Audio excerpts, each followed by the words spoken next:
This is Chapter 11 from the book Out of Many Waters.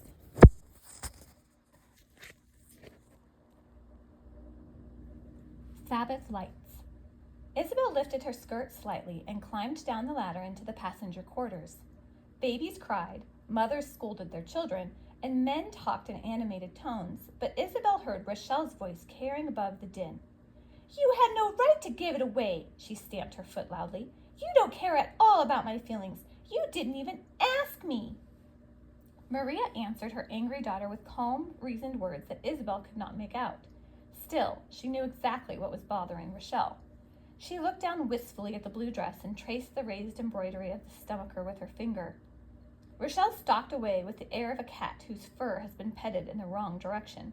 Isabel squatted down near the trunks, wishing there were some privacy. Clumsily, she unhooked the dress fastenings and slipped the stomacher from its casing, trying not to look at the colorful embroidery. The polished cloth slid over her bare arms once again, and Isabel quickly pulled on her old frock with its familiar coarse brown fabric. She folded the white collar carefully and put it in her sack, but the apron seemed to soften the frock's shabbiness and left Isabel with at least a shred of similarity to the clothing worn by the other girls. She let her hair hang loosely over the hood and decided the lace cap would not be missed, even by someone as selfish as Rochelle. She moved to the spot where the girl had established her sleeping area, spread the dress out neatly, and walked away. Davy was waiting for her when she returned, perched casually on the trunk lid with his long legs sprawled in front of him. He held a small pile of paper in one hand and a piece of black charcoal in the other. And with a wave of her hand, the fairy princess transforms herself into a humble kitchen maid, so that only her true friends recognize her for the princess that she really is.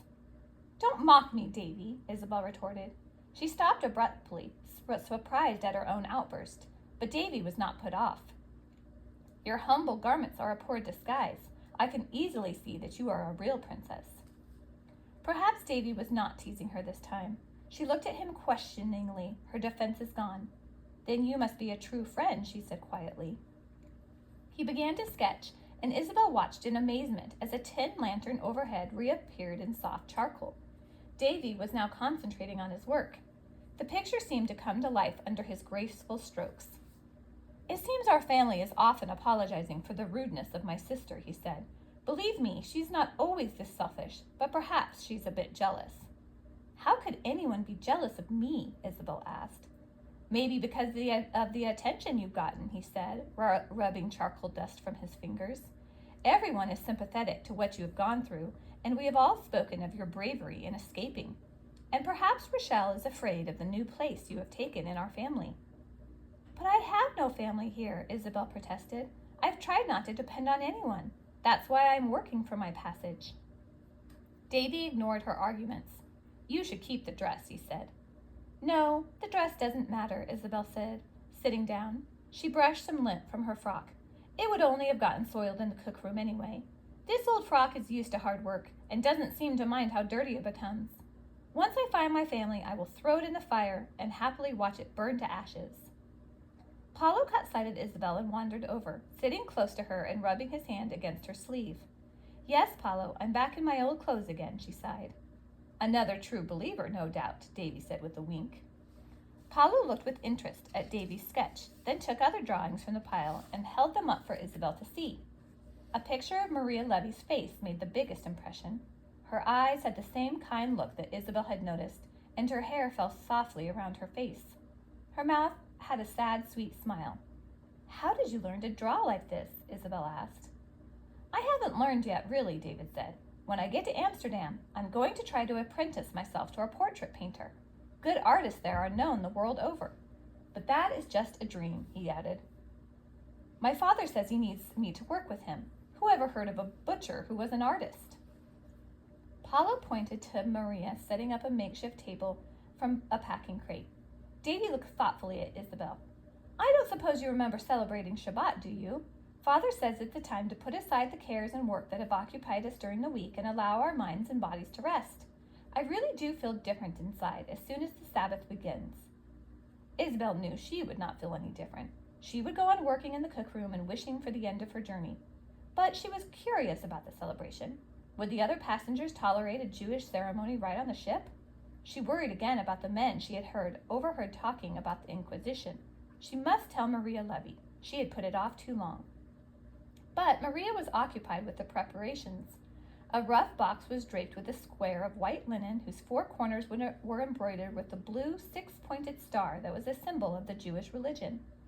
One day while they worked in the fields, her sister Maria had taught Isabel to scratch its shape into the soft earth. First Maria had drawn a triangle, and then she had etched an inverted triangle on top. "This is the Star of David," Maria had explained solemnly. "I want you to remember it always." Then she rubbed out every trace before it could be discovered. Emblazoned on the tablecloth, the symbol seemed strong and proud. Paulo's mother, Rachel Nunez, placed a pair of polished brass candlesticks on the cloth, setting a white tallow candle in each. Sultana Lambrusco placed a loaf of bread, twisted into a braided shape, between the candlesticks and covered it with a soft white linen napkin embroidered with unfamiliar lettering. Finally, a gleaming silver cup was filled with purple wine and set near the ceremonial items. The other passengers took little notice of the preparations, and Isabel thought they accepted them without concern. "We usually have our best meal of the week on Friday nights," Davy said ruefully, "but with supplies so limited, we're lucky to have challah bread and soup. How many more weeks do you think it will be until there's a fresh roasted chicken, Paulo?" For the first time, Isabel saw Paulo give a faint smile as he shrugged in answer to Davy's question. The thought of chicken made Isabel's mouth water. She was so hungry. She thought fleetingly of Padre Pao and imagined the smell of cooking that came from the church kitchen. "No," she reminded herself, "I'd rather be hungry than go back there." "Come, everyone," Astor Levi announced. "It is time to welcome the Sabbath Queen." Members of the small Jewish community moved toward the table and gathered in a circle. Paulo held Isabel's hand, and Davy positioned himself near her, tucking his drawings carefully into his jacket.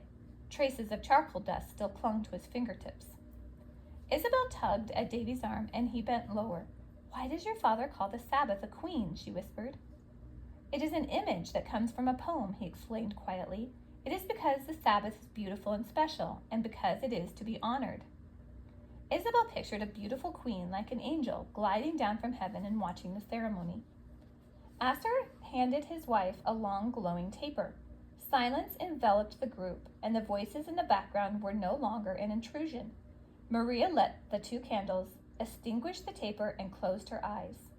Her hands hovered next to the candles as if she were caressing their glow. She began to chant in a soft, melodious voice, and Isabel felt the prayer haunting her memory. She closed her eyes, trying to remember. The image of another woman in another place floated across the distant reaches of her mind. Was she picturing her own mother, her head covered with a white lace mantilla, bending lovingly over the Friday night candles? She tightened her hand around Paulo's, feeling the warmth of his small fingers spread into the chill she felt in her own. "All the blessings are in Hebrew," Davy said, "but they are simple. I could teach them to you sometime if you'd like." Isabel was silent. Why would she learn Hebrew prayers? She did not know what to say.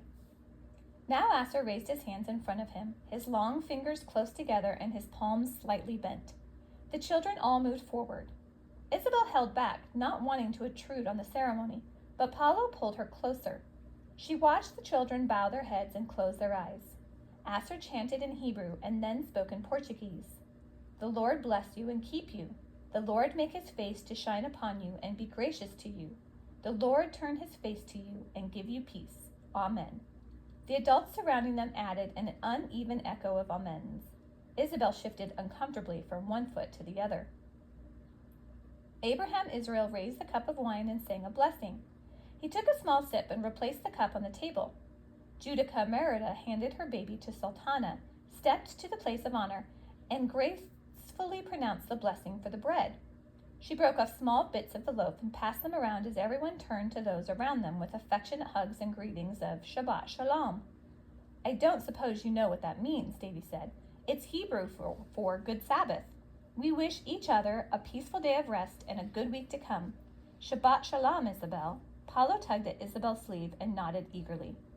"Shabbat Shalom, Paulo," she smiled, feeling the Hebrew word slide off her tongue as if it were a practiced habit. The group began singing a lively tune as bowls of soup and pieces of bread were passed around.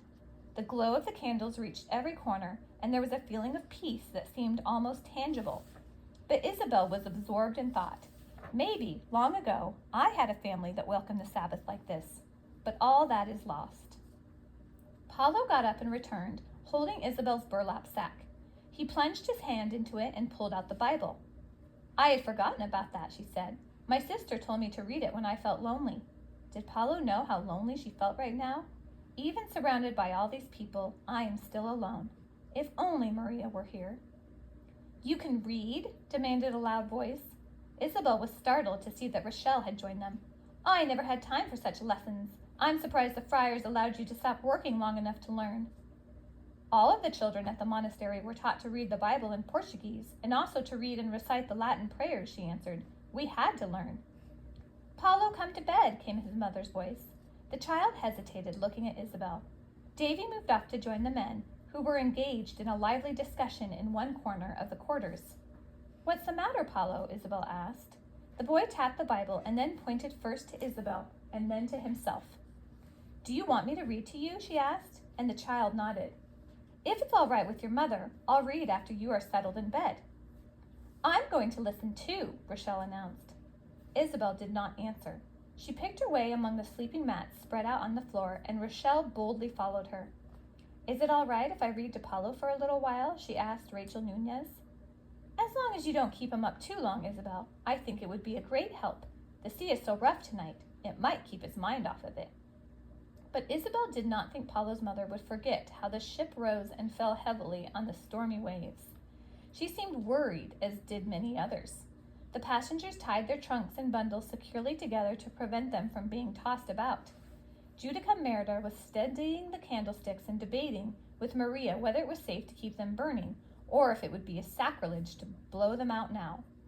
Isabel did not think she would be able to see the pages at all if the candles were extinguished. She had to begin while there was at least a little light. What shall I read? She asked Paulo and squatted down beside him, thumbing through the pages of the Bible. Anything, Rochelle cut in. Just open the book and start. Isabel ignored the girl's demand, but couldn't deny her own annoyance. Do you like the story of Joseph and his brothers? She asked the boy, pointedly turning away from Rochelle. He nodded sleepily. Isabel strained her eyes in the dimness and read until she reached the portion where the brothers bring Benjamin, the youngest brother, to meet Joseph after he's become a powerful man in Egypt. None of them recognized Joseph as the brother they had sold into slavery. Isabel's voice was soft and clear and filled with emotion. Joseph came close to Benjamin. God be with you, he said gently. Benjamin looked up at Joseph, and it struck Joseph how much like their mother the youth looked, and he felt near to tears because it had been a long time since he had been with his small brother. And when the food was served, Benjamin was given 5 times that of his older brothers.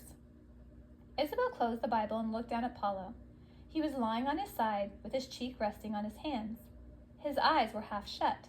She wondered if he were wishing that he could be reunited with his father the way Joseph was reunited with Benjamin. She knew she would weep with joy if she could see her sister again. She smoothed the cover across Paulo's shoulders. That's enough for tonight. Sleep well, she said. We'll read the rest tomorrow. Isabel picked her way toward the sleeping mat, with Rochelle trailing behind. As she walked around the trunk, she saw a mass of blue fabric laid out on her pallet. My mother says you're to have it, Rochelle said coldly. Isabel tried to think of the right words to say.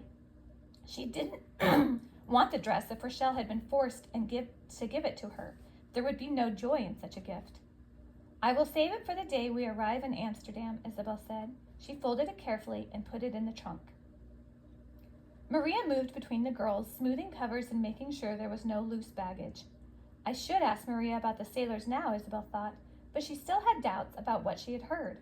If anyone on the ship was involved with the Inquisition, surely they wouldn't have let the Jews celebrate the Sabbath.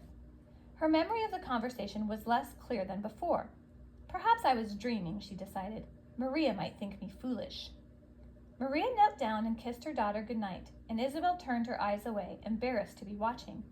She thought of her own family and the time when they would be together again. My sister and I will sleep in a big soft bed, piled with feather quilts, she thought dreamily. My father will read to us at night after we have dinner, a big dinner. Then my mother will kiss me good night too. Did you like the Shabbat celebration? Maria asked, kneeling next to Isabel.